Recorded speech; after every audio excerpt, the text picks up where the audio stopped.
Oke teman-teman semuanya, pada kesempatan kali ini saya ingin share yaitu bagaimana cara mengatur user pada Micmon ataupun pada Mikrotik. Jadi pada video ini bersifat final untuk konfigurasi setting Micmon yang berhubungan dengan part 1, part 2, dan part ketiga. Ini adalah part keempat hanya untuk tambahan saja ya. Jadi walaupun nanti kedepannya saya membahas seputar tutorial yang berhubungan dengan Mikrotik, itu hanya bersifat opsional saja. Oke teman-teman, silahkan buka dulu untuk Micmon ya. Kemudian teman-teman juga buka untuk Winbox-nya ya. Saya sudah login ke Winbox dan saya sudah login ke Micmon. Jadi cara ini sangat berhubungan sekali dengan video-video yang sudah pernah saya bahas di part 1, part 2, dan part ketiga. Oke, selanjutnya kebetulan di sini juga ya. Jadi secara topologinya saya ini menggunakan 4 akses point, yang dimana 1 akses point indoor dan 3 akses point untuk outdoor. Teman-teman bisa lihat di sebelah kanan layar teman-teman ya. Walaupun saya menggunakan SSID yang sama, jadi saya menggunakan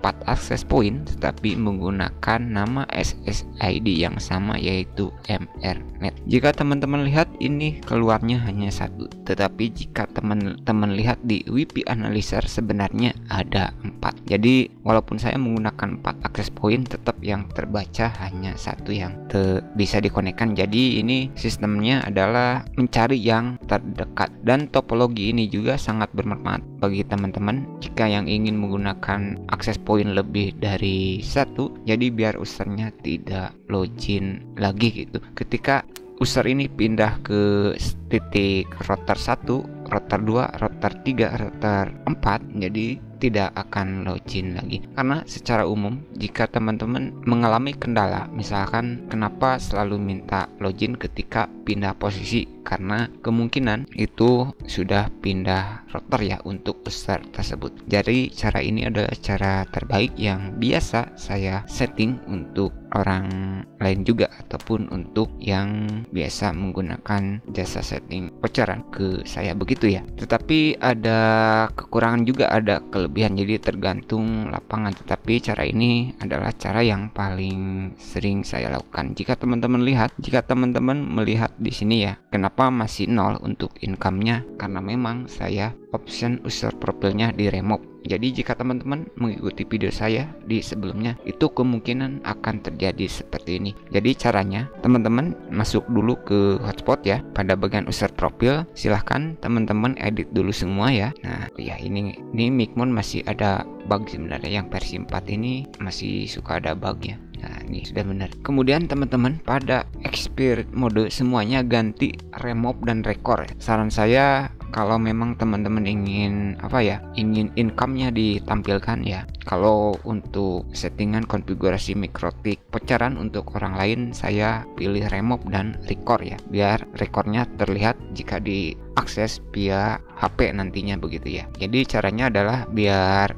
income-nya keluar. Kalau saya kan sudah, kalau yang milik sendiri begitu, tidak saya munculkan, abaikan saja ya, karena biar saya remove semua untuk bekas-bekas voucherannya maupun sase-sasenya begitu kalau saya ya. Tapi jika teman-teman ingin menampilkan income, silahkan masuk ke hotspot ya, masuk ke user profil, lalu edit semua ya yang sudah teman-teman buat. Ini nih biasa bugnya begini ya di partnya. Silahkan experience modenya pilih ke remove dan record ya, begitu ya, begitu. Jadi pilih remove dan record biar nanti muncul income-nya begitu ya. Edit saja semua di sini ya, di detail experience modenya pilih remove dan record begitu ya. Jadi edit saja semua untuk remove dan record. Oke, untuk itu ya jika ingin menampilkan income-nya. Kemudian selanjutnya ini masalah di user log ya, dan server log. Kalau server log saya biasanya semuanya saya setting enable ya. Ini berhubungan dengan ini nih, servernya ya, server profile. Jika kita akses di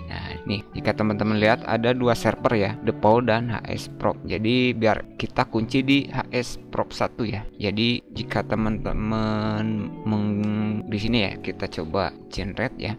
Nah di sini servernya ya. Jika teman-teman mengikuti video saya menyarankan untuk menyeting di hotspot 1. Jadi ini jangan al ya. Nah, jadi kita kunci di hotspot 1. satu. Jadi sehingga ini settingannya servernya kita kunci. Ini sering terjadi jika disable, ini sering terjadi kebocoran ya, terutama jika ada orang yang tahu caranya begitu. Memang ada caranya tetapi tidak akan saya kasih tahu. Jika ini tidak dikunci, ini nih, jika tidak dikunci ada risiko ya. Oke ya, ini saran saya, servernya lock saja. Yang terpenting ketika melakukan generate kode voucher, teman-teman ini servernya pilih hotspot. Oke, selanjutnya kita ke user lock ya. Ini antara user lock ini pilih disable atau enable. Ini ada kekurangan, ada kelebihannya sebenarnya. Tapi biasanya kalau di tempat lain ataupun di Mikrotik yang biasa saya setting di luar, ini biasanya saya enable ya, biasanya enable begitu ya. Tapi itu tergantung kebutuhan. Kenapa saya enable? Karena biasanya hanya menggunakan satu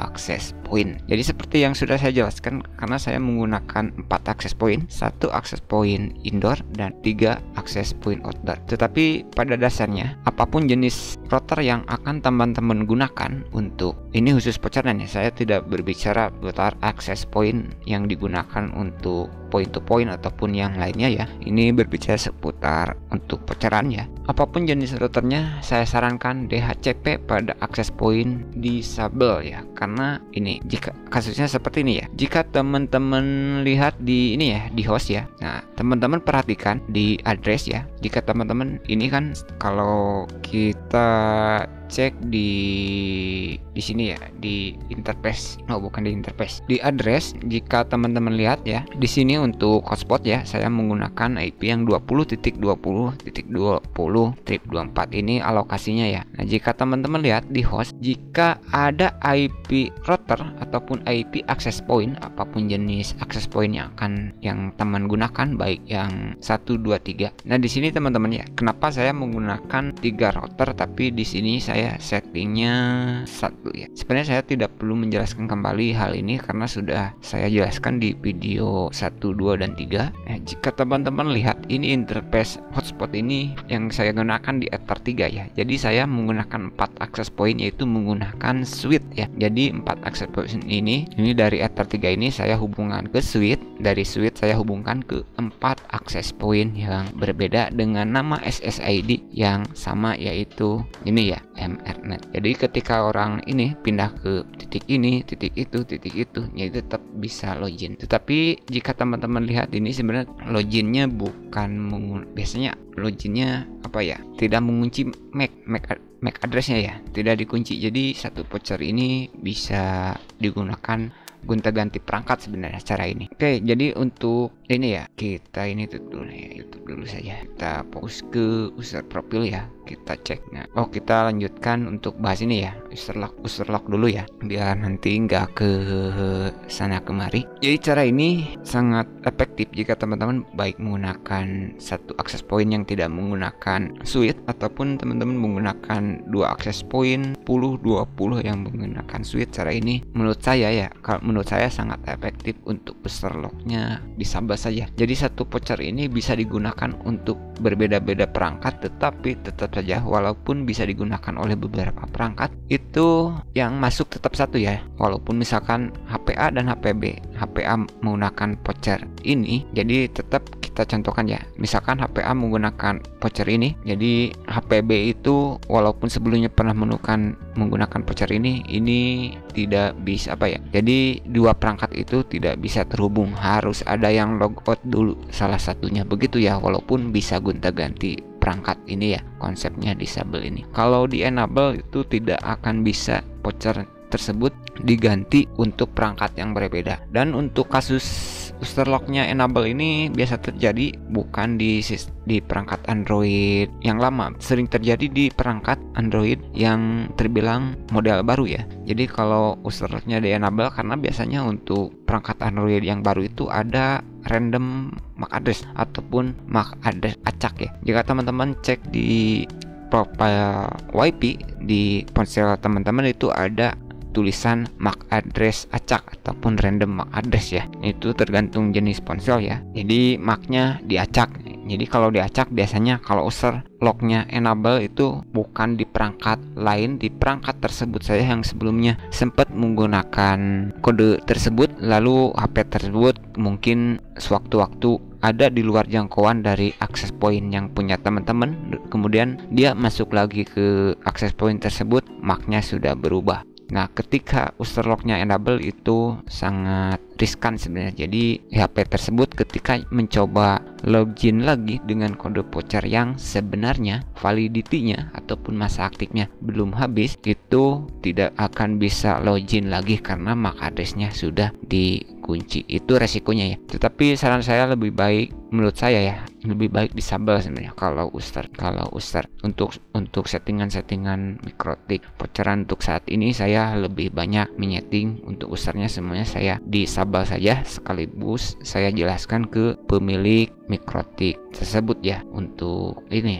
masalah user lock ini. Jadi itu ya untuk expert mode, remove dan record jika teman-teman ingin menampilkan kodenya. Ini untuk apa? Untuk income-nya begitu ya. Oke, mudah-mudahan paham ya untuk masalah user lock ini ya. Jadi saran saya lebih baik disable sih sebenarnya, karena yang menggunakan voucher tersebut tetap hanya satu begitu ya. Jadi hanya satu perangkat walaupun bisa digunakan oleh banyak perangkat, tetap yang aktif satu. Kenapa? Karena yang penting share usernya teman-teman isi satu. Jadi saya tidak perlu menjelaskan lagi untuk settingan ini. Jika teman-teman mengikuti video saya sebelumnya, pasti settingannya bisa sama begitu ya. Untuk address pool memang sebelumnya non ya, tetapi jika teman-teman mengikuti video saya yang part ketiga ya, kalau part kedua kalau tidak salah, dan part ketiga ini otomatis nanti juga akan diisi otomatis karena kita partnya kan sudah kita setting di mikrotik. Karena secara default Micmon ini hanya untuk akses API saja begitu ya, untuk akses API mempermudah manajemen ya, biar tidak setting kode-kodenya secara satu-satu begitu ya intinya. Oke, selanjutnya apa ya, ini untuk settingan kita di user ini sudah saya akan parent sudah, ini press sudah, ini berarti ini log user dan log server. Ini saran saya samakan untuk expert mode, teman-teman bisa remove dan record jika ingin income-nya ditampilkan di sini ya. Oke, selanjutnya ini bagian yang terakhir ya. Jadi untuk masalah tambahan untuk part keempat ini untuk di settingan di Micmon sudah selesai ya. Ini tidak perlu saya jelaskan lagi untuk cara generate-nya, cara print-nya. Di sini settingan sudah sudah ya, ini sudah saya jelaskan ya. Oke, yang terakhir yaitu kita masuk Micmon ya. Settingannya kita masuk di user profile ya, karena di Micmon ini tidak bisa kita setting ya, harus di mikrotiknya. Teman-teman buka mikrotik ya, di sini saja di IP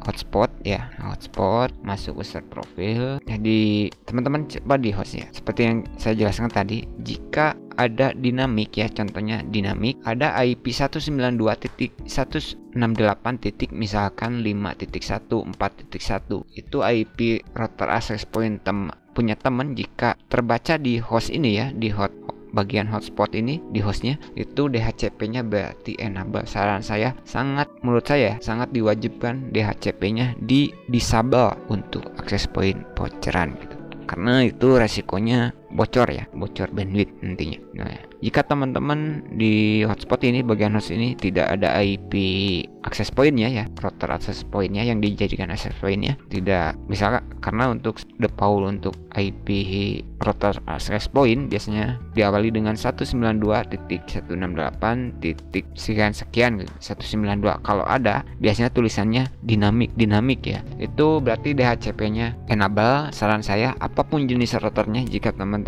digunakan untuk access point voucheran pastikan disable begitu ya. Kebetulan untuk router indoor saya menggunakan yang tenda F6 itu saya gunakan pada mode router sebenarnya ya settingnya, walaupun di situ ada mode AP, ternyata itu mode AP-nya tidak stabil ya untuk router tenda F6. Untuk tenda F6 itu pastikan access point-nya menggunakan mode router. Untuk cara setting tenda F6 teman-teman bisa cek lagi video lama saya untuk setting router tenda F6, pernah saya bahas ya di video lama saya. Oke, begitu ya. Jika ada pada bagian host, jika ada alamat IP ya. Nah, di sini addressnya. Jika ada alamat IP yang di luar dari IP hotspot teman-teman ya. Nah, di sini ini default kan IP-nya 20.20.20 alokasi yang 24 ini ya di pool ya. Kita cek di IP pool. Nah, ini ya. Nah, di sini ya. Nah, jika teman-teman ini saya alokasikan 20.20.20 7 sampai 253 karena untuk 4-nya saya gunakan untuk ASCII under ya, ini ASCII under. Nah, jadi yang 7 ke bawah karena untuk gateway-nya untuk IP ini adalah 20.20.20.1 ya untuk keseluruhan ini ya untuk gateway-nya. Jadi untuk klien ini IP-nya tidak mungkin mendapatkan IP yang di bawah 7 karena untuk IP di bawah 7 saya gunakan untuk akses poinnya begitu ya. Jadi di sini tidak akan ada IP yang muncul di bawah 7 ya. Nah, ini 7. Jadi tidak mungkin muncul. Kalau ada pun IP di bawah 7 itu secara topologi harusnya nggak ada sih karena itu saya gunakan untuk akses point untuk IP di bawah 7. Jadi untuk klien ini semuanya pasti di atas 7. Nah, jika teman-teman untuk kliennya masih sedikit, ini setting IP-nya